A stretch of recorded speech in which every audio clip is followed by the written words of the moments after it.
प्यारे बच्चों, very good morning.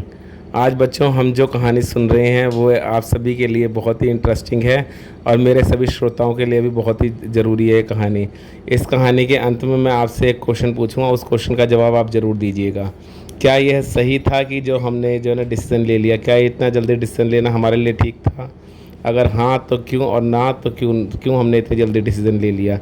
ये कहानी है दक्षिणी मुंबई यानी साउथ मुंबई में पायधुनी नाम की एक जगह की।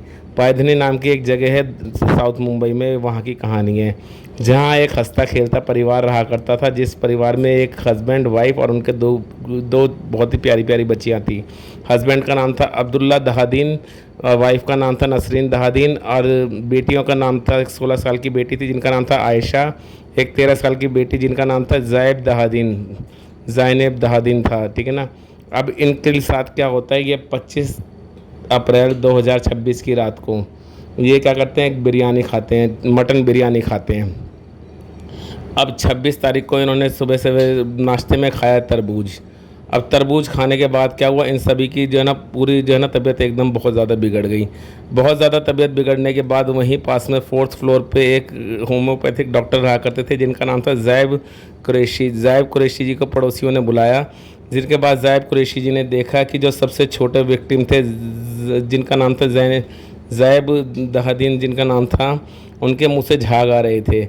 इस चीज़ को देखते हुए उन्होंने फटाफट इनको रेफ़र करा हॉस्पिटल के लिए और फटाफट ले जाया गया। 10 बजे सुबह ले जाया गया सर जे हॉस्पिटल, जो कि वहीं पायधुनी नाम की जगह पे ही था। सर जे हॉस्पिटल में सवेरे 10 बजे ले जाया गया, जहाँ पे खुद अब्दुल्ला दहादीन ने यह बयान दिया कि तबीयत ख़राब हुई है हमारी, क्या खाने से, तरबूज खाने से हमारी तबीयत ख़राब हुई है। जिसके थोड़ी देर बाद प्राथमिक उपचार के बाद इनकी वहीं पे डेथ हो जाती है।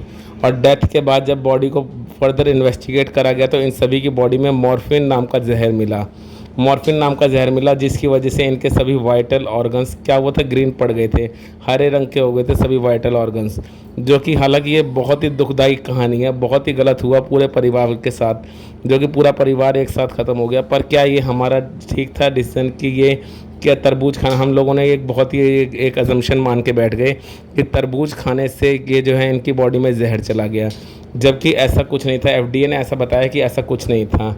तरबूज के जूस के अंदर और तरबूज के अंदर मॉर्फिन से कोई लेना देना नहीं है, मॉर्फिन का कुछ लेना देना नहीं था तरबूज से।